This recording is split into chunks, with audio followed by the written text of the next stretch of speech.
Welcome to Honest E-commerce, where we are dedicated to cutting through the BS and finding actionable advice for online store owners. I'm your host, Chase Clymer. And I'm your host, Annette Grant. And we believe running an online business does not have to be complicated or a guessing game. If you are struggling to scaling your sales, Electric Eye is here to help. To apply to work with us, visit electriceye.io/connect to learn more. And let's get on with the show.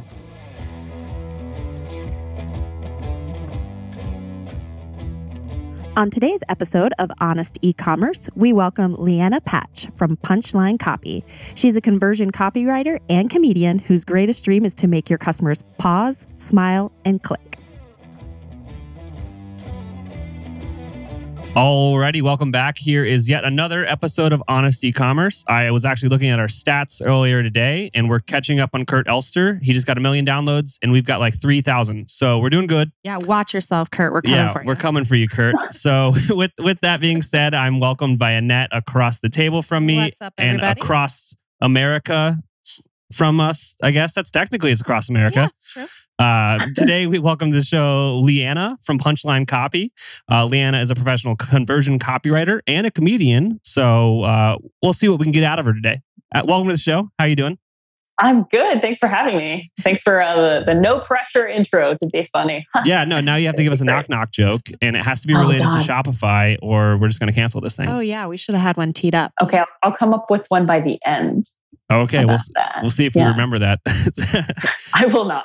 No, it's perfectly fine. It's cool. So, copywriting. We've had a few copywriters on the show, and I can't explain how important copywriting is to our listeners. There is just, you can't describe your products well enough on your website. You can't describe your services well enough. Just whatever you're doing, just writing copy that appeals to the senses, appeals to your customer avatars is so important. So anytime that a copywriter wants to jump on here, we're always super excited about it. So let's kind of get into it. Let's talk about e-commerce copywriting. Yeah. What brought you to be Punchline Copy today? What's your tall tale in 5 minutes? Well, I have this deep-seated need for validation. So I was doing stand-up, as you do when you feel empty inside. And that was a few years ago. And I'd been copywriting for probably 7 years at that point. And I was just like, I wish I could combine these two things that I enjoy, stand-up and also improv, and things that make me money. And then basically a couple people were like, well, why couldn't you? And I was like, oh my God, I have permission now. So that's when I sort of rebranded and I started focusing on humor copy. And I specifically work with e-commerce and software clients because A, they're the coolest people, and B, they're the ones who are the most focused on ROI of copy. So I always want to make sure that people are spending money where it makes sense and not just throwing thousands of dollars away on copy that doesn't convert. So being able to track those conversions works out well for all of us. Okay, I got to know how do you track your ROI from your copy? I'm curious into that. What do I do? Do I do in Google Analytics? Well, if you are running a store and you're running tests, or if you have a testing program where you're like, okay, I'm fixing all my technical issues, I'm doing qualitative research, so I know what messages I need to say, and I'm swiping those messages, and that's part of what conversion copywriting is that messaging research. Then you're probably like, all right, I've identified that the copy on this page is an opportunity, or it's not performing as well as it could. Let's try some new copy and see how the conversion rates change. Do you test your copy one with comedy and then without to see which converts better? Or is all of yours comedy now? I have in the past. It's hard to find clients with that much traffic who, are like, let's split test between the control, the original, the straight version and the funny version. Okay. I have tested it in the past though. And in the 2 or 3 cases that we did that, the funny version won. Love it. I love that. Yeah. Absolutely. So we're just essentially it's traditional split testing with the copy down. So how deep are you getting with this? Are you just texting subject lines on not subject line, I'm sorry, but a product title, or are you testing the product copy, the call to actions? You're doing them all at once? You're doing them one at a time? What's that process look like? Usually if I'm working on a product page, I'll evaluate the whole thing. So things will usually start with a heuristic audit, and I'll do a screen share video and I'll say, as as a visitor to the site, knowing nothing about the analytics, it's very hard for me to see this button, or this link is broken, or I'd like to be able to zoom in on the product images and I can't. So like all of these are potential opportunities to improve conversions. And then I'll say, also this copy doesn't tell me much about the materials. I might want to know like, where were these diamonds mined, or like, who made this shirt, or what does the material feel like on my skin, or whatever it is. So I kind of come at it from this whole hog perspective. And then when I deliver the final copy, I'll give those heuristic and UX feedback points along with the new copy. And often when I rewrite copy, it ends up being longer than the original. And I think there's some resistance to that because it's like, oh, people just want to get in there and buy. But there is evidence to show that if you give information people need, they will read it. Yeah, I think that the long form sales letter is tried and true. It still works. I mean, half of the great marketing books were written as long form sales letters at the beginning. Yeah, and like sometimes you just have to get out of people's way, and that's where short copy comes in handy. Like if you have a low dollar item, and it's like an impulse purchase, like $15 or below, or something like that. Maybe you don't need long educational copy, but if you have a more complicated item or something that's like $2,000, you're probably going to need to give a little bit more context and assuage some more objections. Absolutely. That's without a doubt. I think that with the larger purchase prices, your more luxury items, items that you probably are only going to buy one of and never replace it, those are going to be a longer buying cycle. So you're going to need to do as much education as you can. And so if your copy is lacking, and then to follow up with that, your retargeting is trash, like you are just leaving money on the table. Yeah. And money should be, I don't know, in your fancy pockets, or I don't know, the gambling table, your heirloom purse. These are all objects that don't exist, but I'm making them up. Awesome. So beyond just kind of on-page copywriting, I see here that you're also helping people out with their emails, and I'm assuming that you're also helping them with split testing those subject lines within these automations as well. So give me a little more context into how you're helping with these emails. Yeah. So I kind of think that I'm taking more of a software onboarding approach when it comes to e-commerce emails. I think there's a much bigger opportunity than most stores realize to kind of usher people into the fold, introduce them to the brand, and generate real good feelings and start building a relationship before you just start hammering them with sales offers. So for instance, I wrote a welcome series for a coffee retailer. They sell whole bean coffee out of London. And if you sign up for your like 10% off coupon, you get this 5-email series that's like, how should I pick a roast? What's the difference between all these kinds of beans? How do I avoid destroying my expensive coffee while I'm brewing it? And from that series, let me look up that stat, because we ended up seeing an uptick in both first-time purchases and repeat customers after he implemented that series. My cat is like, it's true. It really happened. The cat's validating the statistics, the analytics here. He's in here. Yeah. I always ask my pets if I did a good split test. They're like, Side note, Chase has no pets, so... Yeah, I'm referring to my roommate, Ashi. Oh, okay. Oh, yikes. I hope he doesn't listen to this. You know what? Here's the thing. He is going to rework our intro music, so maybe he'll hear this one. Oh, good. Yeah. Awesome. So is the number in your welcome series, is that an arbitrary number? Would you say there's a minimum people need to have, a maximum? I'm assuming with the welcome series and with everything else within business, especially when it comes to copywriting and marketing in general, it should all be tested. But do you have any insights for people that don't have a welcome series and what they should really consider? Yeah. I mean, it should be mapped to what they need to know to feel comfortable buying from you. So maybe that's just a single email and you can get everything that they might need to know in that email. Or maybe you want to spread it out and take it a little slower and say like, here's more about our company. Here's more about the materials we use. Here's some social proof from other buyers and reviewers. You can, when in doubt, I think you can lengthen that series instead of pushing right up front. But a rule of thumb that I like to use is a sales email every 3 emails or so. So try to give value 3 emails in a row, and then you can go for the sale. That's great advice. So you said every 3. Is that correct? Yeah. Okay. Yeah. And you'll see people, sell more aggressively and less aggressively. And it's kind of whatever you've conditioned people to expect. Sure. And so beyond, the welcome series automations, what are your suggestions when it comes out to campaigns? Because I feel like that's a big pain point with some of our clients. We're big proponents over here of automated email marketing. And we see that we'll set these campaigns up for our clients, and then we'll see that the automation campaigns we have set up, but then the, whatever cadence they want to work on, be it weekly, bi-weekly, monthly, those seem to not have much strategy behind it. So what would you say are like the best practices there, or just things to consider on making sure that your campaigns have as much thought put into them as, the welcome series probably has? Yeah, I kind of like a quarterly approach. So like a loose theme per quarter. What are we going to talk about this quarter? And then however often we're sending, whether it's monthly or weekly, how does that tie in? So you can kind of give people a sense of what to expect.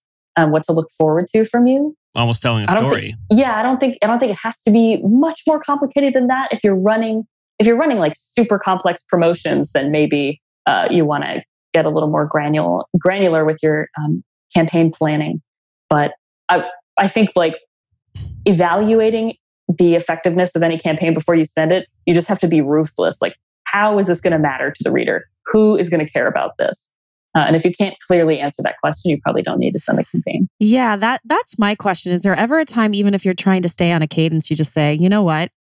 It's actually going to be it's not going to be for us to send out this email blast. I feel like that sometimes I myself am just like, oh, we need to send out an email blast and just make something up, and it doesn't make sense. Is there ever a time it could be more harmful than helpful? Yeah, and I don't think you'll get a ton of people writing back and being like, objectively, you really didn't need to send this. Like, I'm going to unsubscribe now. They'll probably just unsubscribe and you won't get that feedback or know why. But yeah, no one's ever going to get mad at you for not emailing as often. Yeah, I just think I'm tired of receiving emails. So I think that's where it gets, I'm worn down from receiving them. So then I think too much about sending them. Yeah. That's I think where we get away with a little bit more, because if people are used to receiving funny things from you, they're much more likely to cut you some slack, even when you're not, at your best, whether that's sending on a cadence or sending something particularly funny. I like that. Yeah. I just like, when in doubt, like if you're sending an email, make sure you're sending value. Mm-hmm. And that's why I'm so particular about our content strategy at Electric Eye. I'm like, we're producing stuff weekly because I don't want to have to think on my feet and write an email. Mm-hmm. I can just talk about what we made that week. Yeah. Yeah. And that's what people care about. And I think sometimes, like when you're in that position of like, oh God, I don't know what to write about. Should I write something? That pressure can sometimes back you into a really fun corner and you end up writing something that does well. It's like when you send a one-off tweet without thinking about it, and it's suddenly your most popular tweet for no particular reason, except that it was casual and you didn't put too much thought into it. Awesome. So kind of getting back to that cadence, have you got any clients that are sending daily emails and seeing super results, and like, then backing it up from there, clients that are only sending an email maybe once a quarter, what should I do as the new store owner? Like this all just sounds so overwhelming. Yeah, I say, get your automation sequences set up first, because those are the ones that are going to keep working for you. And then figure out how much time you actually have. If you're writing it, or if your marketing director is writing it, how much time you have to put together something meaningful, and don't push it. Like, don't do more than that. And I should say that I mostly work in the automation campaign space. I'm not doing a lot of one-off emails. I think I have one client that sends, it used to be a weekly newsletter, and now it's a monthly newsletter. And it's like that's something, again, that their people have come to expect from them. And it's a monthly roundup of stormwater compliance news. The client that I always talk about, like the last people you would expect to have a funny email newsletter, but they do because they know that their space is so boring. They're like, we have to make this interesting and fun for people. Hey, if you're in the product making business, then we've got great news for you. Katana is here to make your life easier. There's now a Shopify app built and designed for merchants that make their own products. Manage your sales, orders, raw materials, production schedule, inventory, and material purchasing all from one dashboard. The name of that app is Katana. Katana. Katana is designed for makers, crafters, and small manufacturers selling on Shopify. Until now, product makers selling on e-commerce have had to settle with messy spreadsheets or regular inventory management software. We know they both usually suck if you need to make your own products. Fortunately, Katana is built from ground up with the needs of a small manufacturer in mind. Production scheduling and inventory management has never been this easy for Shopify merchants. A recent survey shows that 93% of Katana's users say they love it because of the ease of the setup and how intuitive it is. To try Katana for free, sign up at www.katanamrp.com. That's KATANAMRP.com. Or search Katana on the Shopify App Store. There's a 14-day free trial. You do not need a credit card. And when you're signing up, use the promo code HONEST to get 30% off your first 3 months of a paid subscription. Check out Katana today. So the other automated emails then, you have the welcome. What are your other non-negotiable that you would set up for a client? Abandoned cart, obviously. And usually I try to go for 3 of those. So usually one within the hour that the cart's been abandoned. Oh, really? One within about 6 hours. Yeah. And one within 24. And you can stretch it out to maybe with the first one's within 6 hours, the second one's within 24, and the third one's within 48. Yeah, we but do. If people lose that buyer's intent, they're probably not coming back. Yeah, we do 1 in 23 at least. Okay. Yeah. I feel like you could probably infuse a lot of humor on the abandoned carts. Do you have any examples you could give us? So much. I think some of it's getting played out now. There was, it's like that Derek Sivers CD Baby email for the order confirmation where it's like the whole office exploded in celebration. And now that's kind of more common than you would expect. I think the similar thing has happened with the abandoned cart emails where it's like, oh, the thing in your cart is sad that you left it behind. But maybe that's just me being super entrenched in email because I still like to write those kinds of things. And I did a spin on that recently for a client who sells sprinkler parts and other landscaping supplies. And it was like, what was it? I'm like sitting in front of my laptop, so I'm going to look it up. I can't remember what I named the guy, but it was like, oh, this guy, Stuart in our office was super excited because you had this great cart and then you just left. Now he's crying under his desk, like, please, we want to go home. Like, help us get Stuart out or whatever it is. That's good. No, awesome. That's not what sprinkler customers are expecting. Yeah, probably. no, that's great. Okay, so we've got welcome. We've got abandoned cart. You recommend 3. What's Yes. your other automated email? Post-purchase win back. So obviously, if you have a recurring project or a product like coffee, when they're going to run out. If they buy a pound of coffee, probably are going to send them, hey, do you want to buy another pound? Like within 2 weeks. But even if it's a one-off product, you can send something sooner that says like, hey, we also have these other products that people like or that go with the thing you bought. Or by the way, we just, we have these popular materials or whatever it is that people tend to buy. And because once they've bought from you once, obviously they're more likely to come back and buy again. And just by sending that win back sequence, you can shorten the time between orders. And I think people tend to just they send that welcome sequence, they maybe send the abandoned carts, they get that first order, and then they roll people into their regular cadence of one-off emails. Right. And they don't think about what could we automate to bring them back sooner and shorten the time between orders. Do you recommend some sort of offer in the win back with a coupon, or is it just an email to alert, let them know that you're still there? That coupon is really effective. Okay.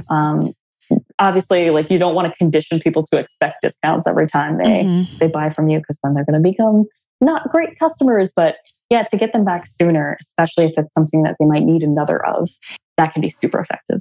And I think I've really been paying attention lately to, we're also hungry to get the new customers, and we kind of forget about the people that have already spent money with us. And it's like, they've already, we've already delivered to them. They've already spent their hard-earned money with them. So why wouldn't we incentivize them, especially if they've bought a full price item? I think that win back is, you could probably even set something up automated that way. Like anybody that bought something full price, offer them a discount just as hey, thanks for trusting us with your cash the first time around. Yeah. Cool. I also really like both in the welcome sequence and in that win back sequence, sort of a passive research gathering email. So tell us more about you so we can segment you more effectively, or tell us, not leave a review of this product, but what were you looking for when you started shopping for wool tennis shoes or whatever it is. And then that sort of passive data collection doesn't cost you anything, but after about 200 to 250 responses, you might have insight into what needs to be in your product description or what needs to be in your welcome sequence to encourage more purchases. Absolutely. Data is all powerful. And then I think that just with the automations, you just got to take a step back and realize that what you're sending these people is so much more targeted and like in line with what they're actually looking to do on your website. It's like such a better marketing match than like kind of the shotgun email blast. Yeah. That where they're trying to get everybody with the same message. It's like, hey, the perfect example is like, this was in your cart. Here's the thing you were looking at. Do you want this thing? Like that's such a targeted message.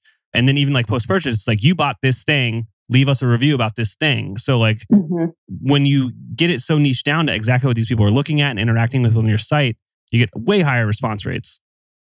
Yeah, for sure. There's some crazy stat out there that's like segmented emails generate 38% more engagement or something like that from opens and clicks and purchases.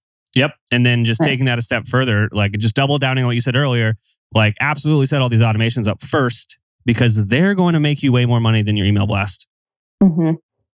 And I think we touched on some of the emails that people aren't really sending that they could. And that was kind of like the must-haves, like the welcome sequence and the win back and the abandoned cart. But I'm starting to see some of these startup brands, especially in the apparel space, do some really interesting stuff.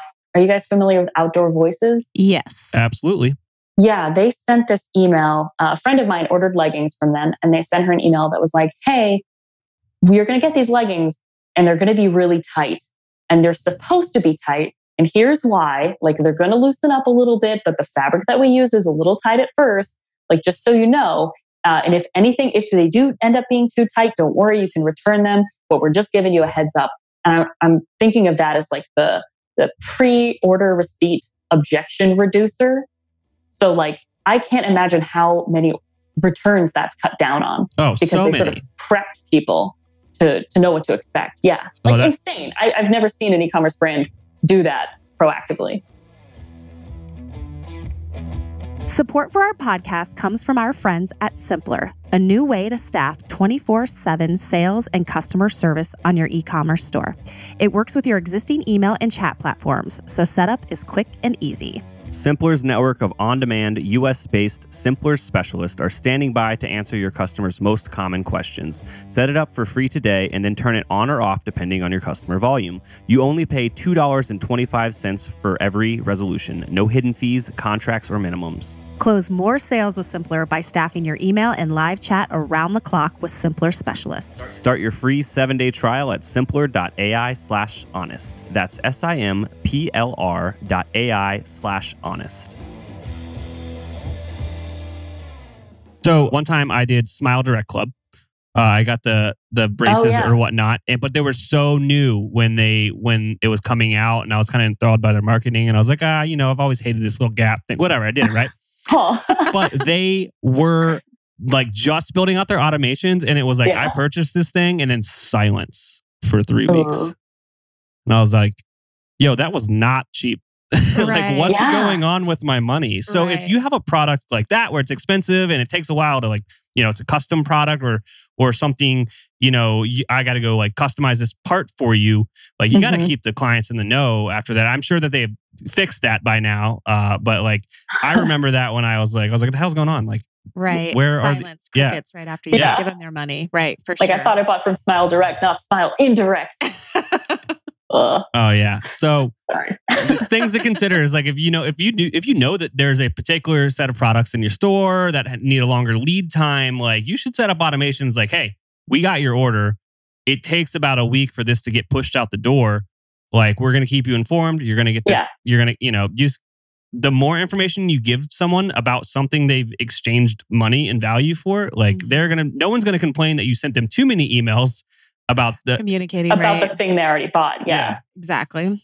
Yeah, and like how can you use that time to get them even more amped about the thing that they bought?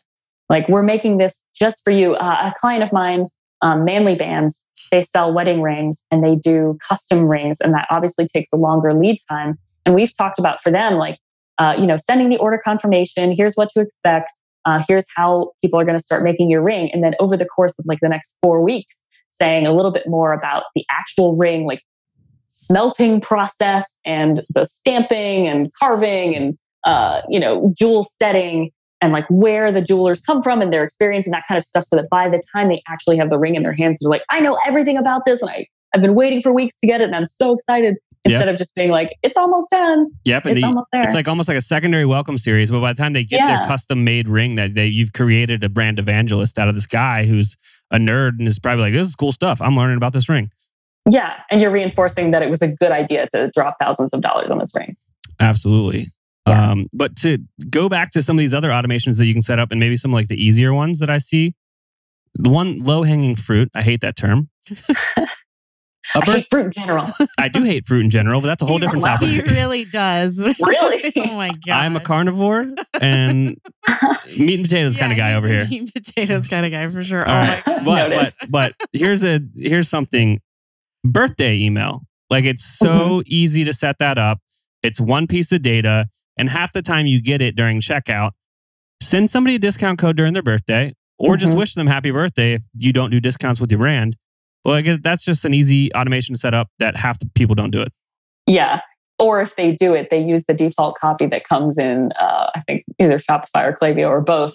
That's like, congratulations, full name. It is your birthday on this date. Insert date. Like, here is a candle graphic. Good job being born. And you're just like, this is horrible. Like the kind of thing you get from your dentist or your vet on your pet's birthday. Yeah. But you don't have pets either because you hate fruit and animals. Wow. Broad categories. Things to hate. I'm just cutting out half of it. Just cut all of that. The other thing that I've seen with the birthday emails that I thought was super slick is sending a birthday email on your brand's birthday. Ooh. It's another opportunity to reach out and be like, hey, we've got an excuse to celebrate. We started this business, 4 years ago on this day, and that's why we're doing a 15% off flash sale. That is cool. Yeah. That's a fantastic idea. Yeah, I've never heard about doubling the number. And then it just gives you time, especially to tell your brand story again. Maybe include some interesting facts. Here's one that I'm doing right now. So I work with a local tattoo shop here in Columbus, and they're sending emails on the tattoo's birthday. Oh, Nice. They're like, this thing is 6 months old now. It's probably perfectly healed. We'd love if you send us a picture of it. Oh, so smart. That is very smart. That's a huge problem for tattoo artists. Was that your idea? Oh yeah, that was my idea. Oh, look at him. He's got a good idea. Well, I worked there for 5 years before I became this e-commerce expert. That's my backstory. Nice. His back tattoo story. That's a whole nother story. Phoenix, like Ben Affleck? Oh, wait. He has a back tattoo? Ben Affleck? Oh, did y'all not see these photos? It was like Ben Affleck, Jennifer Garner divorced him. His life fell apart. And then he got a giant Phoenix back tat. I'm going to have to do some like Google images after this. Yeah, Annette's got two things to research: automated emails and back tattoos. I'm a bit busy. Some data collection agency somewhere wants that. Okay, so I like those ideas. The brand birthday and then a post-purchase. The product birthday. I mean, you can even just go back to e-commerce with it. If you've got a product that fails over time, something's a little more reusable. Like we have a client they have like a towel. It's a sports towel for going to the gym, going to yoga, whatever. That thing gets gross after 6 months, but they don't want to put that in their copy. Right. They're like, if you work out every day, you've probably washed this thing 72 times and it's not made out of diamonds. So it's probably a little rough. Do you want a discount code for a new one? Oh, nice. Okay. Yeah. Anticipating the customer's needs there. No, that's good. Yeah. And you can do the same thing with things that maybe don't completely depreciate, but need like care. So, these shoes that have been making the rounds, Rothy's, I'm actually wearing a pair right now. Like, why not send an email 3 months after that? That's like, hey, you've been wearing these around. Remember, they're washable. It's been 3 months. You might need to throw them in the wash. Here's how to do that again. Very cool. I didn't know that was possible. I don't know how to use my washing machine, so. He just buys new clothes every time. I want to chat I know it's not really like a founder story episode, but I do want to ask really quick, when the merging of your passion of comedy and copywriting, when, like you said, you needed validation on that, but how has that worked for you? Because we always want to encourage any of our listeners to really go after, even if it's something that's not in the marketplace yet, they can be a trendsetter. Do you find other people, that are copywriting like you, or other comedians that are trying to find their ground as artists and actually make money in a different arena? I actually just had an issue with somebody sort of swiping some of my branding. So there are copywriters out there. There are some other copywriters who use humor, and they are fantastic. So it's, I'm not the only one by any stretch of the imagination. Imitation is the sincerest form of flattery, but go get your own. Yeah, but like plagiarism, maybe not super flattering. No. So yeah. I looked up to a few people in the e-commerce space as we started to get more and more niche down into this, as we were growing the agency and kind of growing our business. And, I started meeting these people out and just becoming their friends, and then slowly telling them that, like, yeah, I like ripped this off one time. Sorry. Yeah, we call it swiping. Yeah, swiping. I swiped that from you. Like in the spirit, swipe the spirit of the thing, maybe not the actual the actual words verbatim. Exactly. Oh yeah, I had gotten in trouble once for using a photo I did not have the rights to. This was 15 years ago, and I had to pay money for it. Oh yeah. I think there's room for everybody, because we all have different takes on humor and copy. My thing is like, how do we connect it with conversions? How do we use it strategically to build relationships? And even within that, the types of projects that I like doing and the sense of humor that I have are going to be different from other quote unquote humor copywriters out there. So I think there's room to play. And I like just your two examples that you've used of the stormwater, I believe, and then the gardening equipment. I think that's what I was wondering when we were first getting ready to interview you, is what brands, I don't want to say are allowed to use humor, but which ones does it work for? And you kind of blew me away with those two. So I like that, really switching it up. And if you have a boring product, maybe it's the perfect time to bring something like that. Yeah, for sure. And that's a question that I get all the time too from people in the B2B space. They're like, well, I'm not allowed to because people expect me to be super formal and corporate. And it's like, well, what if you tried not being that way and maybe introduce it slower in a lower pressure scenario? So like maybe not introducing humor for the first time in your like sales closing emails, but maybe in like click trigger copy underneath your buttons on your website, or in an email after someone's been on your list for a year or something like that. Just starting slow and a little bit cautiously. E-commerce people tend to go straight for the humor and be the most willing to do absurd stuff. But that said, I just worked for a financial services planning firm in Australia, writing some client onboarding emails. So they'll have interactions with these people in person. They'll come in, they'll sign a bunch of forms, and this firm will start working with them on like wealth planning and management. And they really wanted to make their clients feel special, even when they weren't in the office with them. So we wrote this very short, but like spaced out 6-month drip campaign that first asks them like, hey, what's your favorite beverage? And then it sends them an email from this stock photo that the marketing director found that's a goldfish with a shark fin strapped on it. And it's like their unofficial mascot, and they call it Fish Shark. So I wrote an email from Fish Shark that was like, hello, it's me, Fish Shark, escaped from tank.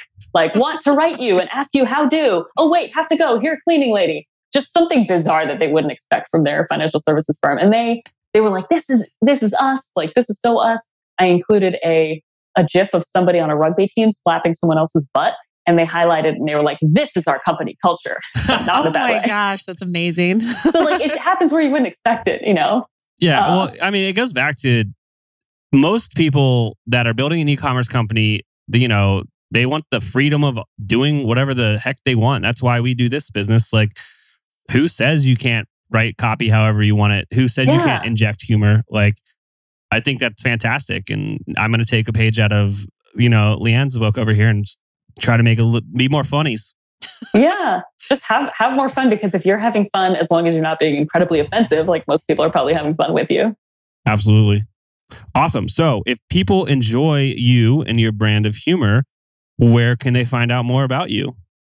They can find me at punchlinecopy.com and snapcopy.co, where we are not outwardly funny. And then I also share way too much about my life on Twitter at Punchline Copy. Awesome. So you brought up before the show is you've got a product page copywriting service called The Contender. Yeah. How would I be a good fit for that? Like what kind of client do you think would be benefit from that? So if you have identified that copy is an opportunity on your product page, and you maybe you have the manufacturer's copy there and the page isn't converting as much as you want, or the copy is stale, or you just know that it's not giving enough information on the product, you'd probably be a good fit. And it's essentially an audit of the current product page, both from the design and UX and copy perspectives, and then rewritten copy that's much more focused around customer research that you provide and benefits and like future pacing. Like imagine how great your life will be with this product, but not in a gross way. Ooh, that's going to be my term of the week now, future pacing. Yeah. It also is my band name now, so don't take it. Oh, I'm sensing something like Death Cab for Cutie. Yes. Awesome. Yeah. So thank you so much for joining us today. Is there anything else that you want to leave our audience with? If you're scared to try humor, just roll it out in one small place, preferably where you can test its effects, and then follow up and ask people, hey, what did you think about that? Did you enjoy it? Because I bet they'll say yes. Awesome. Thank you so much. Yeah, thank you. Thank you, guys. We can't thank our guests enough for coming on the show and sharing the truth. Links and more will be available in the show notes. If you found any actionable advice in this podcast that you'd like to apply to your business, please reach out at electriceye.io/connect. Please make sure to subscribe on Apple Podcasts, Spotify, or your podcast app of choice.